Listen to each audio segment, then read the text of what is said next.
Hello, football fans. The Big D is back. We're taking on the road to Frankfurt, Germany for a Dolphins-Chiefs Part 1 preview. Before bringing Alex to talk about his Dolphins, taking on Pat Mahomes, maybe Taylor Swift and the Kansas City Chiefs. Please subscribe, like, and share the Spunky Spectrum Sports YouTube page.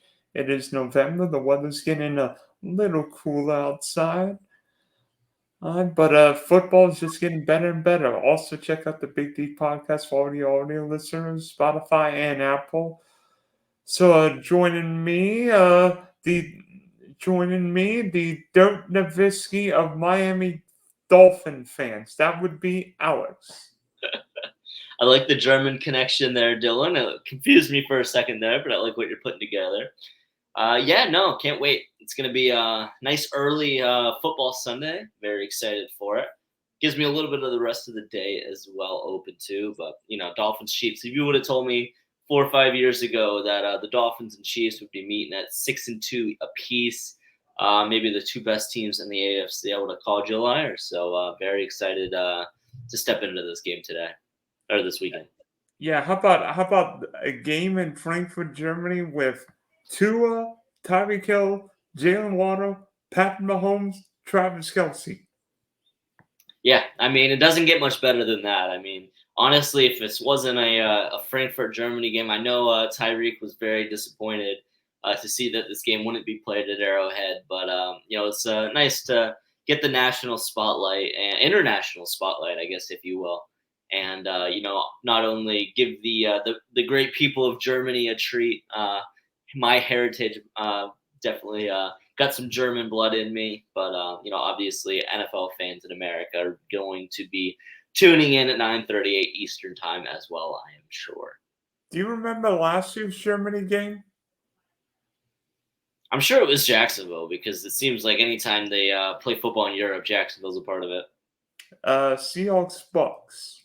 Okay, I don't really remember it, to be honest. Well, you should remember because a goat was flagged for a tripping penalty in that game. That's right, the infamous Tom Brady tripping play. You can never forget it. And if it would have been the other football, not the NFL, but the football in Europe, he might have been given something else, not the yellow flag, but maybe Yellow card. I like that, Dylan. That's very clever. yeah. Tom Either Brady, penalty or challenge. Yellow flag, yellow card, red card. We'll figure it out one way or another. yeah, Tom Brady, the first NFL player sent off from the game. Mike McDaniel's going to disagree with a call, and all of Germany is going to think someone got ejected. So I mean, it's not quite the halfway point now because 17-game season, but I mean, through 8 games, Dolphins 6-2. I think Miami's leading the league in everything from points, yards, rushing yards, and Tyreek Hill penalties. Not penalties, but fines. Yeah. Yeah, no, it's been a great year. Obviously, the Dolphins have been getting some slack in the media for not being able to beat the big boys, taking the L's against Buffalo and Philadelphia. But both games much closer than the final score ended up, and this is a great opportunity for them to change that narrative. And honestly, it's something that doesn't bother me too much because the old Dolphins, the Dolphins that I grew up watching for 26, 27 plus years. They always lost to those bad teams. It was always the Dolphins pulling out some crazy win against the Patriots or beating some team that we shouldn't have beaten to kind of ruin their playoffs chances. And then we'd go up against the lowly Texans or the lowly Browns, and we'd blow a game we should win. So at the end of the day, if you're a real Dolphins fan, you know that the Dolphins have always struggled against the teams that they should beat. And that's not the case this season. Obviously, taking care of business against pretty much every other team other than the two higher quality teams on our schedule so far this season. But it's definitely going to be a good test. Obviously, anytime you're playing against Patrick Mahomes, it's going to be a challenge. They've been the most dominant team in the NFL for the past couple of years, pretty much since Patrick has joined the league. The storylines write themselves. The Tyreek Hill story is obviously, I think, the headliner there, but it's going to be great to see what he can do against his former team, and I'm sure he's happy to see a bunch of his friends and hopefully score a couple touchdowns on him. What's different about this Miami Dolphin team compared to other teams? Because there's something different about the team. Yeah, it's not just the speed, but there's something different about this Miami Dolphin team than the last few years. Yeah, I mean, it's really Mike McDaniel at the end of the day. Like, the speed is great, the speed is killer. Tua has stepped into his own, but Mike McDaniel is the big key to that NFL team, to that franchise. He stepped in, and not only is his strategy and his game planning significantly more effective than anything we may have seen ever on the offensive side of the ball in the NFL. But his people skills, I mean, you take a look at Tua as a quarterback and Tua as just a person back when Brian Flores was head coach of the team. And, Brian Flores and Tua, they obviously didn't get along. Everyone's seen the reports about how they were butting heads, and Flores said he would have rather drafted Mac Jones, and just, a bunch of just negativity around that franchise. From day one, when Mike McDaniel stepped in, the energy in that locker room, the energy in that franchise has completely flipped 180. And the team believes in themselves. That's been Mike McDaniel's biggest thing from what we've seen. And his interviews is just that he's a people guy. He really wants to make sure that, especially with Tua, because Tua's a bit more of a humble guy. He's never going to be the guy to be bragging about his successes. And Mike McDaniel pulled some of that out of him. I've never seen more confidence than I have in Tua Tagovailoa this season, and really the entirety of the team. They've built such a great culture there, and obviously, bringing in Tyreek Hill and drafting Jalen Waddle, Raheem Mostert having the resurgence that he's had. It's a massively talented roster, but none of that happens with Brian Flores as head coach. None of that happens with Cam Cameron as head coach. None of that happened. It's Mike McDaniel is really the glue for that team, and I'm very excited to have him as our head coach. And honestly, I'm ready to sign him to a 10, 15-year deal. I think whatever adjustments defenses can make, he's just going to be one step ahead of them. So to answer your question, there's a lot of big pieces, but what's different is Mike McDaniel. And one more point, I know last season there was a couple question marks around him. His time management was brutal in times. The penalties were a big problem for the Dolphins last season. The step that Mike McDaniel has taken from year one as an NFL head coach to year two has been something that hasn't been talked about enough. The Dolphins, of course, against other than the Eagles, where we had a 10-0 penalty disparity, we've been much more disciplined. There's been a lot less stupid penalties where we've been shooting ourselves in the foot. And Mike McDaniel himself has grown, and we're seeing offensive creativity that I don't know if we've ever seen before in the NFL. Yeah, the one thing I've seen from Miami is that it doesn't matter what teams do. They double team Tyreek Hill, guess what? Raheem Mostert runs for 8,000 yards. Devon A-Chain brings off an 80-yard run when he's healthy. Whoever the third wide receiver is, whether it's Berrios or Wilson. Berrios. Well, Cedric Wilson touchdown last weekend. It was nice to see that. And it's not like Miami's been healthy this year on both sides of the ball. I mean, Miami played about 3 starting linemen against the Eagles, and it seemed like the Dolphins really missed Olmstead and Connor Williams in that game. They were big time offensive line issues against Philly. Now, every team's going to have issues against Philly's D line. Right, but when you're down a couple offensive linemen, it definitely doesn't help the case. And that offensive line got even more banged up, and we lost another offensive lineman last week. So it's there's when it comes to injuries, the storyline has always been Tua, and can he stay healthy? Is this jiu-jitsu just a bit of a storyline, or is it actually going to help him? It's obviously looked like it's helped him so far. But the Dolphins have been injured. I mean, we just had Javon Holland come out of concussion protocol, one of the most underrated players on that defense. Xavier Howard's been banged up throughout the year. Obviously, Jalen Ramsey just came back with a bang, might I mention. last weekend with that interception.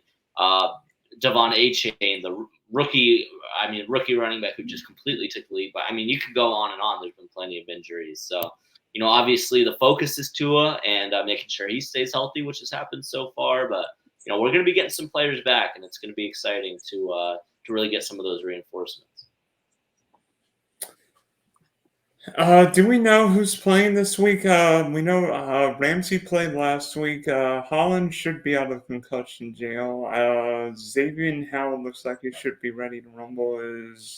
I think this is the week Olmston can be activated off IR. Do you know if he's playing? I know he made the trip.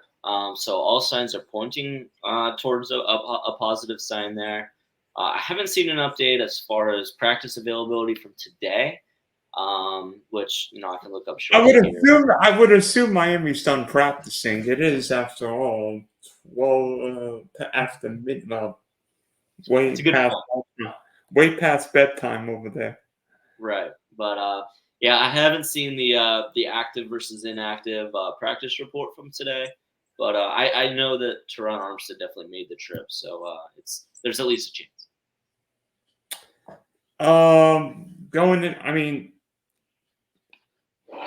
Going into this game, everyone knows this is a Tyreek Hill revenge game because Tyreek Hill was making plays with Pat Mahomes. I remember one game against the Bucs where Tyreek Hill caught like 200-something yards of passes in one quarter.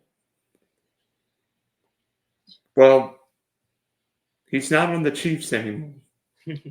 He's now cheating. Not cheating. He's now the cheetah and the Miami cheetah. Yeah, no, it's obviously everyone knows the capabilities that Tyreek Hill has. The Kansas City Chiefs know it very well.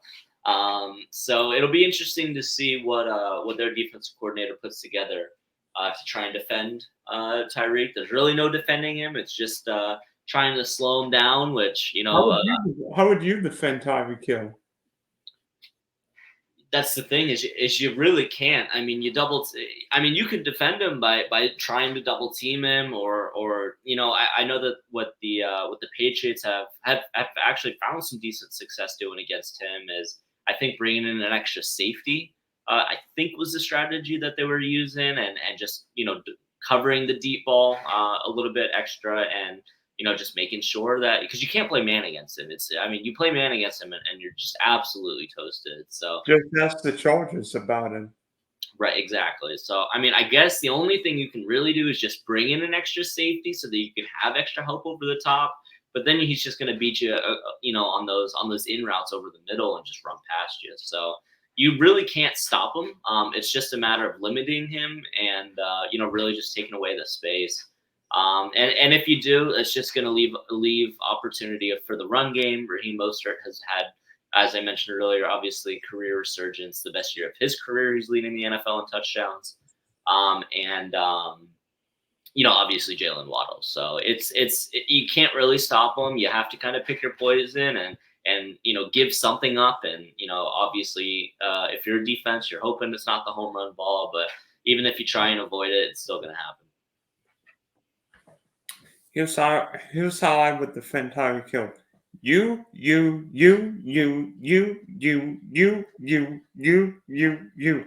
Your job is simple. Don't let Tyreek Hill beat you deep. Because guess what happened with I was watching Red Zone last week, and all of a sudden I'm like, Tua threw a deep ball, and I'm like, oh, this is going to be a Tyreek Hill touchdown. And I'm like, what a surprise, that Tyreek Hill touchdown. That's the most surprising thing to happen today. But did you see later in that game? Did you see Jalen Waddle? Because the problem with that is if you overcommit to Tyreek Hill, later in that very same football game, Jalen Waddle, because they put extra support on Tyreek Hill, was running across the middle of the field wide open and walked into the end zone. So, like I said, you really can't. You can't win. You just got to try and slow it down. And I think what the Chiefs' MO is, if I were the Chiefs, you just got to try and score more. You got to put all your energy into your offense and hoping. I think, honestly, one of the bigger questions this weekend is how does Miami stop Travis Kelce? Because good question. How how does Miami stop Travis Kelce this week? For one, you hope Taylor Swift's not there because Travis Kelce's not the same guy without his lady friend. Mhm. I'll give you the best answer, which unfortunately for Chiefs fans, this isn't going to help you stop Tyreek Hill. But in order to stop Travis Kelce and in order to effectively limit him, the best thing you can do is get pressure on Patrick Mahomes. If you can get Patrick Mahomes uncomfortable and you can make him get the ball out quick, that's how you limit Travis Kelce. Because the second you let Patrick Mahomes create a play out of nothing, the second you let him get out of that pocket, roll around and extend that play, that's when Travis Kelce kills you. That's when he gets into those gaps and into those windows, and he slips his coverage and he gets open. You got to have effective pass rush. You have to have an effective pass rush to make Patrick Mahomes uncomfortable, to keep him contained so that he can't get outside of your tackles, outside of his tackles and extend the play. You got to make sure you tackle. Tackling is going to be, I think, a major aspect. It's something that the Dolphins have gotten a lot better at this season. It's been a huge pain point for us in the past is stopping plays, but allowing the tackle to be broken or not wrapping up or not finishing that tackle. And what could have been a loss of yards or a 2-yard play turns into a 5, 8, 10, 20, 50-yard play because you don't wrap up. So tackling and getting significant pressure on the quarterback is definitely the best way you can attempt to contain Travis Kelce. I'll be honest with you, sometimes there's nothing you can do. One of our teams has already played Travis Kelce, and literally every time that the team that will not be named has faced Travis Kelce, he's either getting like 15 balls for 190 yards and or multiple touchdowns. It doesn't matter what you do. You put 3 guys on him. You put all 11 guys on him, and Travis Kelce's still catching touchdown passes. Yeah. And you're right. When you're the greatest tight end in the league and one of the greatest of all time, of course, there's never a formula to stop them. If there was, people would have figured it out by now.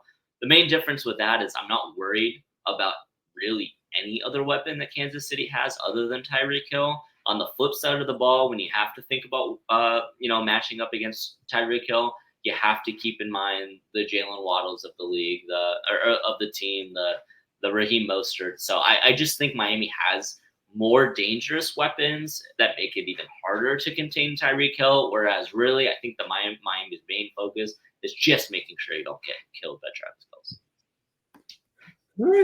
Who is Kansas City's number 1 wide receiver right now? I mean, I feel like you can pick one out of a hat, and it's all about the same level of production. I mean, I know I've seen Sky Moore get into the end zone this season. And he couldn't catch a cold in Alaska. Yeah. So the pass he dropped last week, it was bad. It was bad.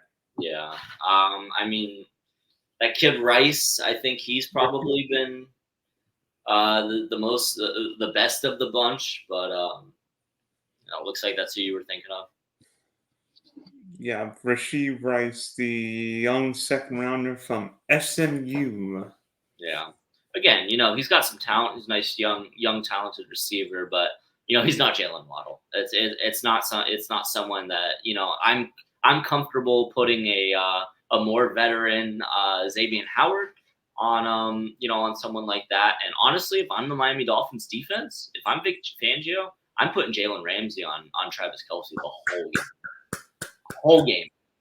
I don't like that idea. I love that idea, and I'll tell you why.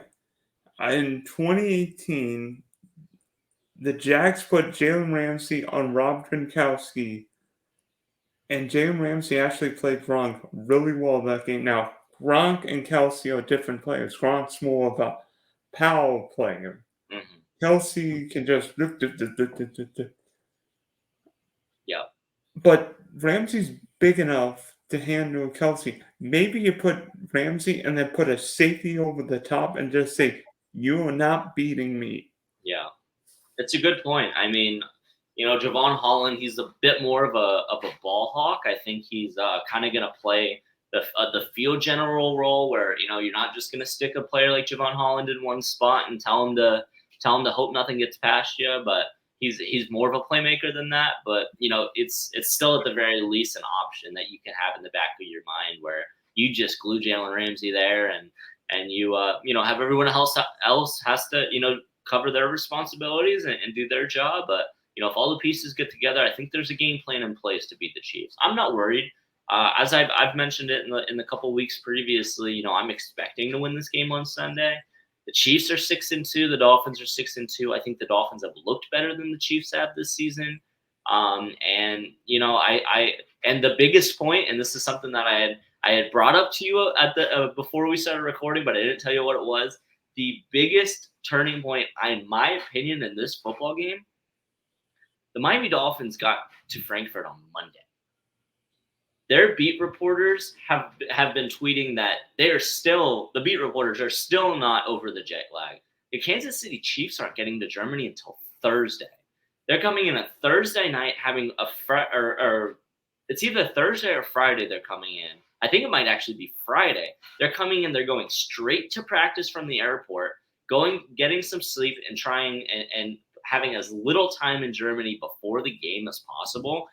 That just makes no sense to me. I mean, the Dolphins have been there since Monday. They've been getting more accustomed to the time change. They're trying to beat off that jet lag. They're more accustomed to the environment, to the weather, to everything. It's a team bonding moment to where they've been, with really nowhere else to go since Monday. They've only been around each other. To me, that is a massive advantage. It's something that hasn't been talked about enough. And I'm really curious why Kansas City made the decision to not arrive until later in the week, but I think it's something that could really limit them come Sunday morning. And as a fan of the Jacksonville Jaguars, and seemingly we play in London every year, you know why the Jacksonville Jaguars beat the Buffalo Bills in Week 5? What's that? One team played in London 2 straight weeks. Yeah. And the other team arrived in the middle of that week. And I'm telling you, I think there's something to getting sort of that fuzzy feeling out when you fly cross continental from America to Europe and vice versa. I mean, I've never flown Europe. I mean, what's the longest flight you've ever taken? Yeah, actually, I just a couple months ago I flew from Munich, Germany to Canada, and then from Canada to America. So I've got a question. How long of a flight was that? oh gosh, from Germany to Toronto, I believe it was 7 hours. And I bet you felt a little lightheaded, a little jet lag, right? Absolutely, and I had to work the next day. Fortunately, my body was prepared to wake up earlier, so I had no problem waking up the next day. But that's going from going ahead of time and back. So when your body thinks it's 7 p.m. and it's actually midnight, that can really mess with you. And I think another aspect to it as well is last week the Chiefs were up in Mile High playing at Denver. The Miami Dolphins had the comfort of a home game last week. So not only have the Chiefs been traveling, from Denver back home, for their football game last weekend, the Dolphins had been home all of last weekend and the week leading up preparing for the game. Now that they're already in Germany, they're already used to it. I think it's a big aspect, and I think it very well could be the turning point of that football game. And plus, Patrick Mahomes didn't feel well last week. Now, I don't expect. I mean, we've all seen guys not play well and not feel well and play well. Well, I don't think that was the reason why Mahomes didn't play well last week. It was just that Denver's used to playing Mahomes and Kelsey plus. Sometimes you're not going to play well. Your team found that out week 4 and week 7. My team found that out. The Houston Texans kicked all sorry butts every year. Yeah. Hey, the Texans have had our number as well. I'm pretty sure the Texans' first ever franchise victory was against the Dolphins. I'm pretty sure that happened. I remember being at Beef O'Brady's, at least for a very early game in the Texans franchise history, and we definitely took an L that day. But I bet you sacked David Cole a few times. We probably did. Jason Taylor probably sacked him a time or two. Probably right. So obviously this is going to be Tyreek Hill, Travis Kelsey. You know who we should spend time on? The quarterbacks, because Pat Mahomes against Tua. Obviously, Pat Mahomes, 2 MVPs, 2 Super Bowls, but can Tua raise his game and beat the game's best quarterback? Yeah, I mean, yes, to be honest. I mean, the Dolphins, Tua holds, I believe, I mean, I know he's number one in passing yards in the NFL. As far as passing touchdowns go, I mean, the Dolphins seem to have every offensive, stat in the league as we stand at the moment. So, obviously, it's Patrick Mahomes. You don't take your team to consecutive championship games. Over and over and over and over and over again, unless you're the best quarterback in the league. I'm not saying that Patrick Mahomes isn't the best quarterback in the league, but does Tua have the ability to overpass him, at least in this football game and for this season? I mean, he's done it so far this season. Tua has looked better than Patrick Mahomes has this season, and I fully expect him to be able to show it again on Sunday. I mean, yes, you can say he's got Tyreek Hill, he's got Jalen Waddle, and that helps his cause, but you don't see Tyreek Hill slowing up for deep balls anymore. You don't see Jalen Waddle having to turn back and catch a football. They're perfect, spot on passes. Tua deserves all the credit in the world, and am I saying that Tua is a better quarterback than Patrick Mahomes? No. Am I saying that he's underrated and he deserves more credit than he's getting? Absolutely. And am I saying that he has the ability to beat Patrick Mahomes in a head-to-head battle on Sunday morning? I sure do. I want you to be completely objective with this. How many quarterbacks would you take over Tua right now? Physically. I mean, if you put him in a vacuum and you take away any receivers, you take away any offensive playbooks, you take away any game planning, and you're just going on physical ability, I mean, he's definitely top. I mean, I don't put him any lower than top 7. If he could get into the top 5, that might be a bit of a tall task. I think somewhere maybe. So who do you take over Mahomes over Tua? Take Mahomes. Take Josh Allen. I take Burrow. I don't take Justin Herbert. I would. Lamar's a tough one. Lamar's the MVP this year. I guess you got to give it to Lamar because he's been proving it over in the air, and the weapon he has with his legs is something that's hard to stop. I mean, that's right about where I'm putting Tua, to be completely honest with you. I mean, the accuracy is something that you just don't see. It's something. Wait a minute. You would take Tua. Wait, you're missing at least 3 or 4 guys on your list. Jalen Hurts just beat Tua 2 weeks ago. Yeah, but because he can quarterback sneak it, that's not what I'm really looking for. The NFL hasn't outlawed the touch push yet. Right, but I'm not taking a quarterback because he can pick up a 4th and 1 every time. Like I'm picking a quarterback because he can put it on a dime on the run. Did you see that pass he threw against Justin Herbert and the Chargers week 1?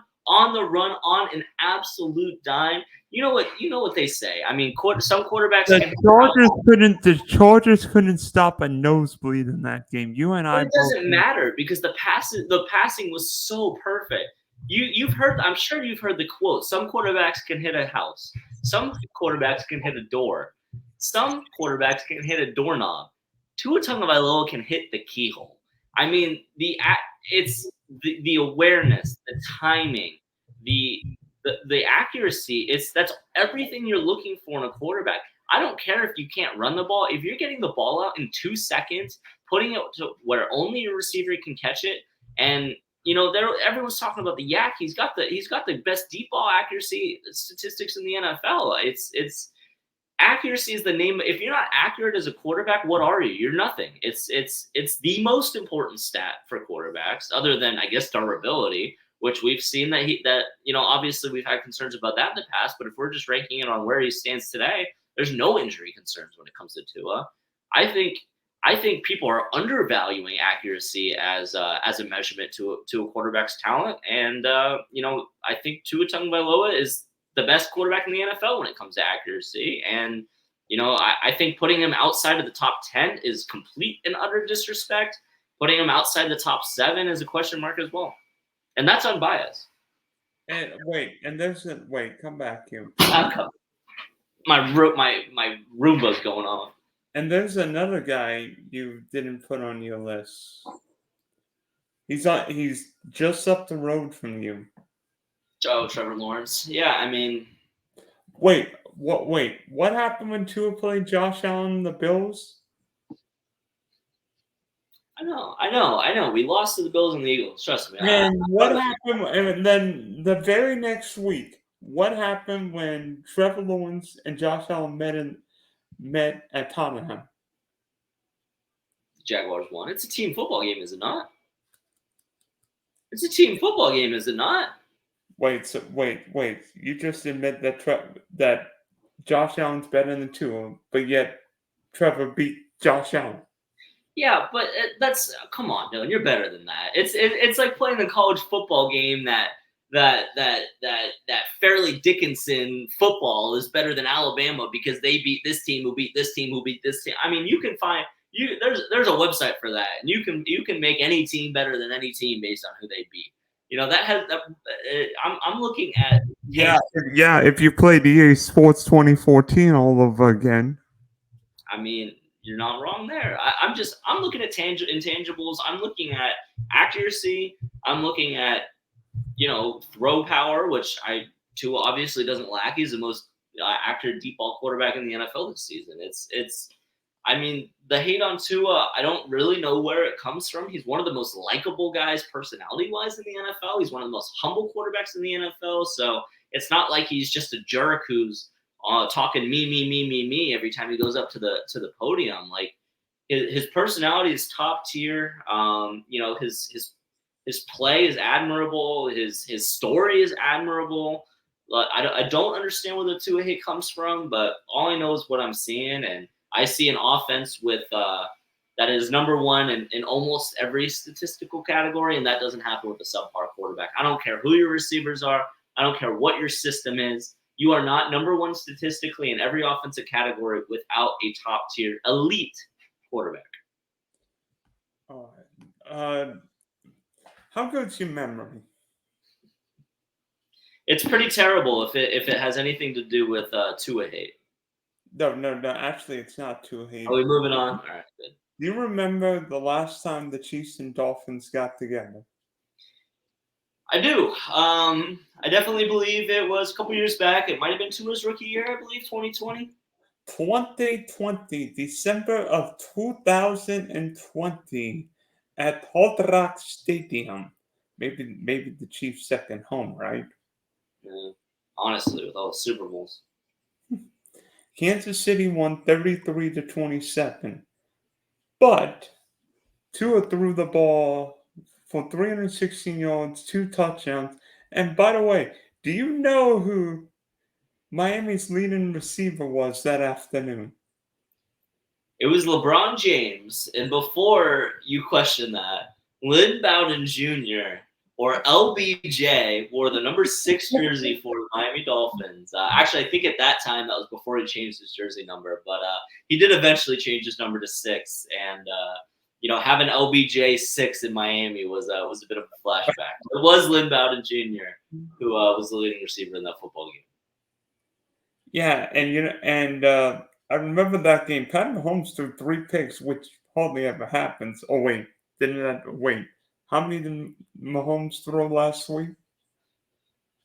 Was it 3? Did he throw 3 last week? I think that's more than he usually throws for against the Broncos. But remember, Kelsey, Tyreek Hill both scoring a touchdown. I think Nico Hardman I I remember Jerome Baker broke the might have broke the NFL record, I think, for longest sack in NFL history. It was either was that the one 26-yard sack, whatever it was? yeah, it was. I know it was Jerome Baker who sacked Mahomes. It was either the longest sack in NFL history or it was the longest sack that season. I can't remember which one it was, but it was like 26 yards or something. It was crazy, right? No, that game is a testament as well because obviously in Tua's rookie year, there was he didn't start the league as a we didn't start the season with Tua as starter and Brian Flores kind of threw him into the wolves and I remember Tua's first start against the LA Rams, I think it was, and that was the game where I'm like, I wanted to play Miami's defense, and I'm like. And I think Tua threw a touchdown pass, and that's all he did in that game. And I'm like, just get the Dolphins defense on the field because the Rams don't have a prayer in this game. I'm pretty sure Tua fumbled his first snap in that game. I'm pretty sure first down for the Dolphins' first snap of that game was a bobble. It was a messed up snap, and we ended up fumbling that play, if I remember right. But yeah. It sure shows how times have changed, and now Tyreek Hill's on the Dolphins. Pat Mahomes, Kelsey are still connected, are still going. All Jalen Water, all these guys, different coach from Miami, so just shows how different times. Absolutely. Do you think the game in Germany is a help or is a help because Kansas City's not playing this game at Arrowhead, A, or B, do you think the game in Germany hurts because it's a weird 9:30 kickoff and this isn't a 1 o'clock, 4 o'clock, or primetime game? I mean, I think from the Dolphins' perspective, I'm kind of going to echo something I said at the top of the show. I think because of the travel arrangements, this setup helps the Dolphins. I think that's not something I could have predicted 3-4 weeks ago, but where we stand today, a couple days before kickoff, it's something I can say. It's tough because Arrowhead's definitely a difficult place to play. I think that game was in the country. There's a good chance, we could have potentially had that flex to prime, or that might have been if that game was in Kansas City, it probably would have been prime time either way, whether it was Monday night, Sunday night, wherever they wanted to put it. It definitely would be better than Jets Raiders next week. Absolutely. I think it helps the Dolphins. I think Tyreek Hill playing in front of Arrowhead, it would have given him a little bit of extra fire, but I think being in front of the Chiefs fans would have hurt more overall. So I do think it's an advantage. You take away the home field advantage for the Chiefs, and whether or not it helps Miami with home field advantage, it at least deters the Chiefs. And because of the travel arrangements, I do think it actually gives the Dolphins a slight edge. I think the line's at 1.5 Kansas City at this point. Oh, is that what it is? I think. Which I was surprised, honestly. I thought the Dolphins should be favored, but yeah, 1.5 Kansas City. I guess it's technically a home game for them, so I don't know. It's about to watch.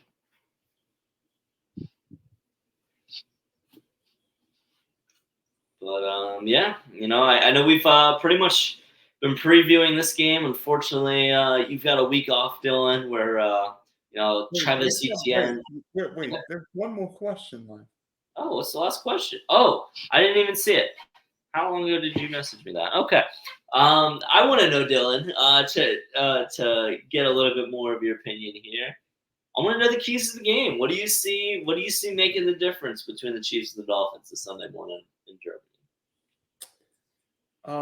One, which team gets over the jet lag problem faster? Because seemingly one team's always ready to play for these London/Germany games. Two, who can establish the running game, establish a line of scrimmage, get pressure on the other team, and then three, which big stall pass catchers make plays? Does Tyreek Hill break a long run? Does Jalen Water break a long run? or does Travis Kelce go 12 for 180 again? Yeah. No, I mean it's definitely good points. It's worrisome. Travis Kelsey. We've been beat by tight ends in the past. Obviously, Rob Gronkowski, when he's not playing defense, definitely gave us some problems. But I see your hand raised. Yeah, Yes, go ahead. Travis Kelce has killed us for years. Yeah, yeah. But I definitely think this is the first season we've had Vic Fangio, and hopefully he's got a couple plays drawn up and a couple. Face Mahomes. What's that?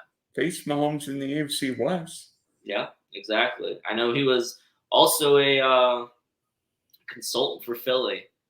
That didn't go well. That didn't go too well, but it's going to be an interesting matchup. It's going to be tough to call. Obviously I'm a bit biased, but I do think I have some valid points on why I think Miami should be able to pull it off. But it's really good. Like you said, it's going to come down to which star shows up the most and who's more ready to play on a Sunday morning in Germany.